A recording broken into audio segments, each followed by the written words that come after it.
Hello everyone, and thank you for clicking in and watching me. So I'm going to be showing you how to bake a plain sponge cake. So this recipe is very simple and easy to follow.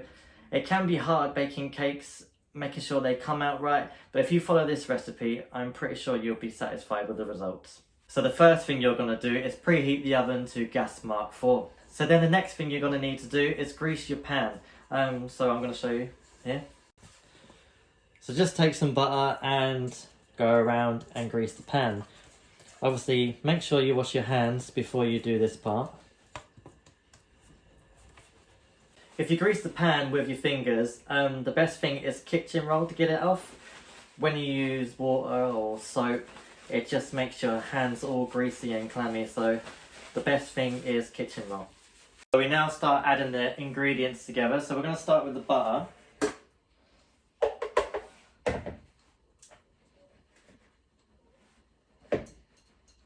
Then we're going to add the sugar.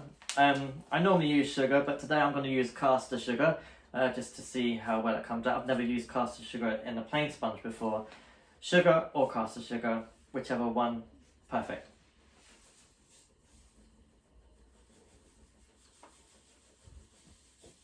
So far I've got 1 cup of caster sugar, so I then put in. I will probably do it another half, so 1.5 cups of caster sugar. Again, I've got butter on my fingers, so I'm just going to get some kitchen roll and rub that off. So now we're going to stir in the butter and the sugar. A lot of people use electric whisks. I always use a wooden spoon.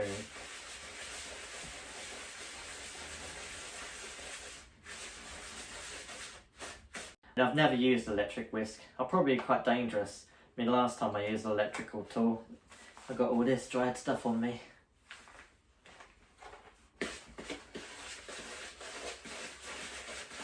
So now you've mixed the butter and sugar together. So it should look something like this.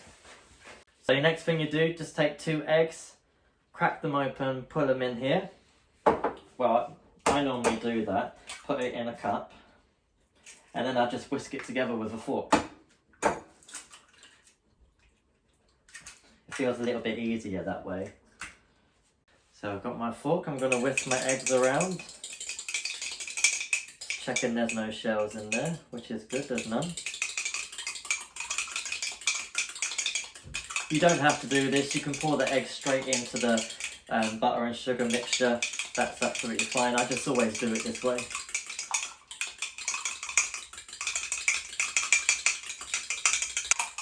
Maybe I like beating things. So then just pour your eggs into the mixture and stir it all in.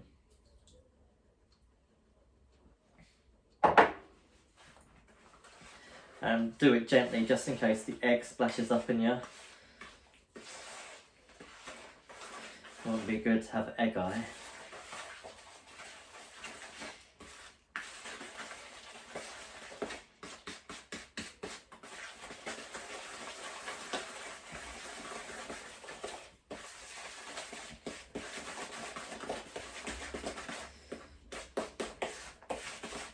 So there we go, then we've mixed that all together, all 3 ingredients, so it should look like this. Standing up tall for you. So then that bit is done. Next thing we're going to do is add the flour, so self-raising flour. So you can follow the recipe below.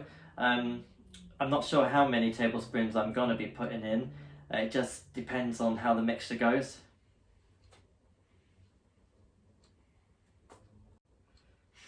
So then about like this, heaped tablespoons of self-raising flour and just plonk it onto the mixture.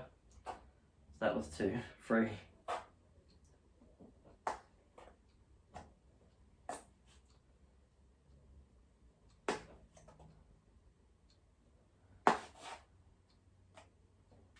So once you've done that, next you've got to stir the self-raising flour into your mixture that you've just made. But please be careful because it tends to spurt out everywhere.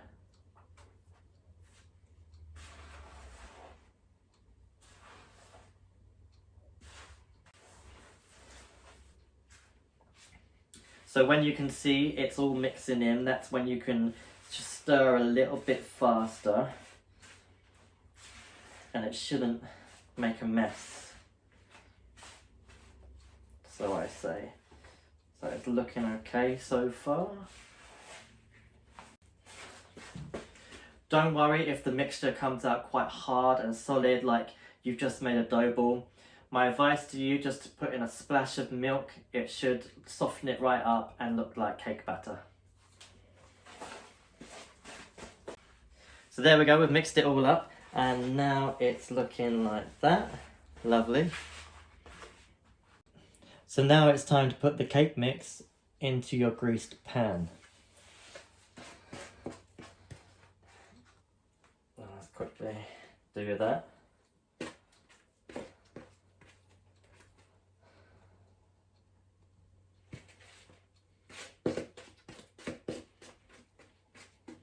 So don't worry about it sticking to the sides. So you could use a tablespoon that you did with the flour just to get every single bit. So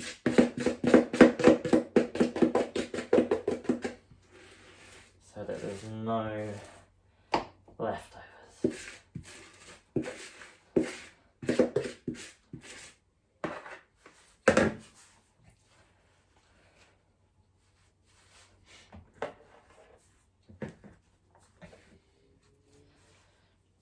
Remember to get the other bit of cake batter that is on the spoon, because it can be quite a lot. There we go. So then normally what I do is I would spread it out like that.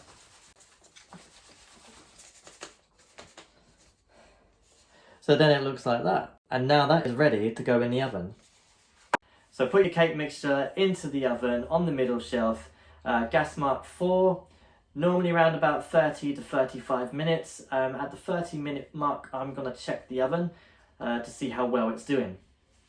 So while you're waiting for your cake to bake, this is a perfect good opportunity just to clean the kitchen, wash your bits up that you've used, and then when your cake's done, the kitchen is perfect.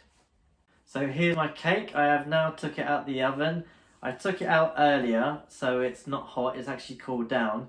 But when you do take it out of the oven, please have a tea towel or an oven mitten just so you can protect your hands, because it will be very, very hot. So once it comes out of the oven, just set it aside as it will be very, very hot.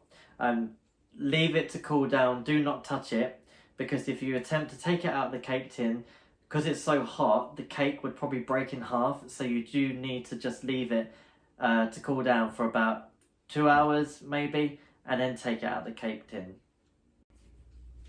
So here's the cake then, just a plain sponge cake using that recipe.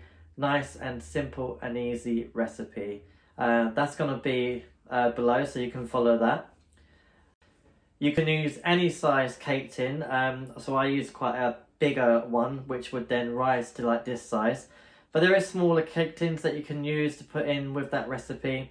It could be smaller, but it might rise a little bit higher. I quite like the big tin. And then you can do another one and stack it together and put a filling in the middle, and then it will be a bigger cake. Slice of cake then, as you can see, it's quite fluffy in the middle, it's bouncy, and it's quite moist as well. So that came out very perfectly. Also, please remember when you put the flour in to the mixture, please remember after you've just stirred it in a little bit, please fold it. So when you fold it, it's letting air in, it's not letting the air out, so you've got to fold it over. Keep folding like that until you get that mixture. And again, if it's not great, you just add more milk into it. So here's the cake then. Obviously follow the recipe that I'm going to put below. If you do have any questions or comments, please put them in the comment section below. I'll be happy to reply to anybody. Thank you so much for watching. As I said, I've put the recipe below. I would really appreciate if you give this video a like. Also, if you do enjoy my videos, please hit the subscribe button so you know when I upload the next one. Stay safe and take care, and have a killer day.